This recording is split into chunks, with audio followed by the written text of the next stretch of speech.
besarnya namanya sodako. Makanya jangan heran ketika bicara zakat, bunyi ayatnya sodako. Innama sodaqatu lil fuqara wal masakin wal amilina 'alaiha wal mu'allafati qulubuhum wa fir riqab wal gharimin wa fi sabilillah wa ibnis sabil. Padahal itu kan cerita tentang 8 asnaf zakat.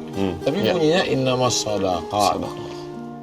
Rumah besarnya namanya sodako. Tapi kalau dia wajib, ada nisab batas minimal, ada haul batas waktu, ada kepemilikan penuh, namanya zakat. Ada satu kamar namanya zakat. Di bawah sodakoh. Di dalam rumah sodakoh ini ada satu kamar namanya zakat. Wajib. Ada satu kamar lagi namanya infak. Memberikan, asal kata nafkah. Kita ngasih nafkah ke istri, itu infak. Memberikan uang. Makanya ini infak. Kotak infak. Lalu kemudian ada yang lebih serius lagi. Rukunnya 4. Ada yang memberi, ada yang menerima, ada yang barang yang diberikan, dan ada ijab qabul, namanya wakaf. Saya serahkan tanah ini untuk pembangunan pesantren dan masjid, tunai saya terima, namanya akta ikrar wakaf. Jadi dalam kamar tadi sudah ada zakat, infak, wakaf. Tapi kami yang miskin, mohon maaf Pak Ustadz, kami kan nggak bisa beri apa-apa nih. Apalah yang bisa kami berikan? Maka tabassumuka fi wajhi akhika sodaqoh. Senyummu ke wajah saudaramu sodaqoh. Makanya jangan punya uang ya. Senyumnya ini benar. Sodaqoh. Jangan buat namanya kotak sodaqoh. Harusnya kotak infak. Karena kalau kotak sodako dia lewat semua senyum. Kalau hibah, seorang ayah memanggil anaknya, saya itu ada ruko yang di depan, saya berikan ke kamu. Itu hibah. Lawan dari hibah wasiat. Kalau diberikan waktu masih hidup, langsung berpindah hak milik, namanya hibah. Tapi kalau wasiat diberikan ketika masih hidup, berpindah nunggu yang beri ninggal. Makanya kalau ada yang mau ngasih wasiat, jangan mau.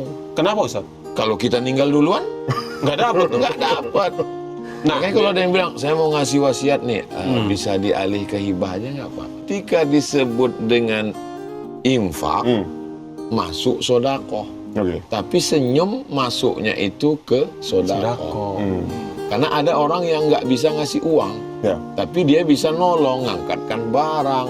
Likulli sulama minkum sodakoh. Tiap tulang-tulang sendi ini ada sodakohnya. Itulah keadilan Allah. Menghibur orang yang nggak punya uang tapi punya tenaga. Ada pembangunan masjid, ada orang ngasih tanah, wakaf. Ada orang ngasih uang, infak. Nggak bisa ngasih, lewat aja. Selamat kerja Pak. Barang, uang. Itu harus barang dan uang. Dia bawa, dia lihat ada semen, dia bawa. Harus ada bendanya. Dia bawa ada semen. Dia nggak bisa ngasih uang, tapi dia punya tenaga, tulang sendi. Dia bawa semen. Dia bawa semen. Apa namanya? Sedekah, infak. Sedekah.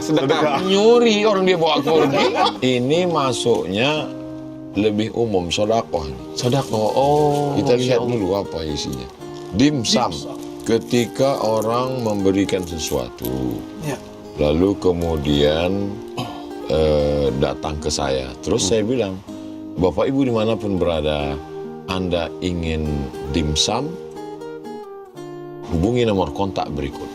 Dia nggak ada minta ke saya, tapi saya buatkan aja. Kenapa? Karena memang saya selalu mengatakan bangkitkan ke ekonomi keumatan. Karena kalau dia makan punya saudara kita, halal, berkah. Kalau dia kaya raya, dia akan beli tanah wakaf, infak, zakat, sodakoh, dan putar uangnya dia kembali ke kita, ke umat lagi. Dan kalau dia kaya, dia teman kita bisa minjam duit. Yang pertama, innama shadaqatu lil fuqara, fakir, enggak ada income sama sekali. Janda tua, suami meninggal, sebatang kara, tinggal sendiri, enggak ada income, maka dia fakir. Diberikan sekali beri itu kalau mampu untuk 1 tahun. Kira-kira nih makannya setahun berapa? 12 juta. Kasih dia untuk setahun. Fakir. Yang kedua, miskin. Miskin ini dia ada pemasukan, income, tapi kurang mencukupi kebutuhan. Mungkin dia ada usaha kecil, tapi nggak cukup. Ini miskin.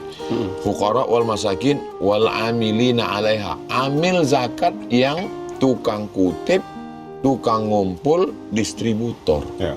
Itu amil. Zakat. Itu jumlahnya Nanti dibagi 1/8. 1/8. Ya, amil. Bukan yang mengandung. Itu hamil. Jangan jadi alim. Wal mu'allafati qulubuhum. Mu'allaf, orang masuk Islam, untuk melembutkan Menerima hatinya. Mungkin dia saat itu kesulitan, kesusahan. Wa fir riqab, hamba sahaya, Ya. yang kata tuannya, kamu kalau bisa bayar, saya akan bebaskan kamu. Berapa saya bayar diri saya untuk menebus diri saya? 100 juta. Datang dia ke Baitul Mal. Datang dia ke Baitul Mal, dia lapor, saya kalau sanggup bayar 100 juta, saya bebas. Maka diberikanlah zakat ke dia untuk dia pakai menebus dirinya. Begitulah cara Islam menghilangkan perhambaan. Perbudakan. Wal gharimin, orang yang dililit utang. Zaman dulu nggak ada orang ngutang. Kalau dia ngutang malu, maka dikasih zakat biar selesai utangnya. ada kriteria utang yang bagaimana yang Yang penting utangnya jangan maksiat. Tapi untuk sekarang ini nggak bisa dibuka. Nah, itu dia. Karena semua orang ngutang. Satu-satunya yang lunas di rumah itu cuma istri. Tunai. Wa fi sabilillah. Beli baju besi, beli tombak, anak panah, senjata ngelawan Israel, Ya. beli kuda. Fi sabilillah. Wa benis sabil. Ada orang musafir sampai di tengah perjalanan dari Sumatera mau ke Jawa Timur, sampai di dekat rumah Bang Ade di Pulau Gadung. Lalu kemudian dia putus belanja, namanya Ibnu Sabil. Ibnu Sabil. Nah, kata dia nggak tahu mau makan di mana, ongkos nggak ada, maka diberikan untuk ongkos sampai dia ke tujuannya. Begitulah perhatian Islam terhadap orang yang membutuhkan. tidak perlu dicurigai ya Ustaz? Zaman dulu ya orang masih tulus. Sekarang begitu kita beri dia di sini, dia naik taksi ke sana, habis itu dia ngaku lagi putus belanja di sana, itu dia. habis itu dia ke sini lagi, habis itu dia ke sana lagi, habis itu dia ke sini lagi sampai takbiran. Makanya untuk menutup pintu kejahatan ini, sebaiknya di antara 8 ini yang dibuka 4 aja. Oke. Innamas shadaqatu lil fuqara Fakir. wal masakin wal amilina 'alaiha. Amil mu'allaf, lihat dulu. Karena banyak mu'allaf yang udah bertahun-tahun muslim tetap memperbaharui sertifikat mu'allaf. Jadi iya, jadi dia tetap diberi tapi masuknya ke fakir atau miskin. Bukan karena mu'allafnya. Ya. Lalu kemudian wafir riqab, nggak ada lagi hamba sahaya. Wal gharim, orang dililit utang, jangan buka. Wa fi sabilillah, fisabilillah bisa. Ya, musafir. Sabilillah. Ibnu Sabil, musafir, nanti membuka pintu kejahatan. Jadi hanya 4 saja. 4. Fisabilillah. Fakir, miskin, amil, fisabilillah. Fisabilillah, kalau kita kirim sekarang ke Palestina, langsung badan amil zakat kita dituduh support teroris. Jadi fisabilillah itu kalau untuk konteks kekinian selain nolong Palestina apa? Ini ada masjid, Ya. ini ada kampung. Dari masjid ke kampung ada sungai. Ya. Lalu kemudian datang banjir bandang, jembatannya roboh. Ya. Maka membangun jembatan ke masjid ini pun masuk dalam fisabilillah, kata Imam Fakhruddin Ar-Razi dari kalangan mazhab Syafi'i.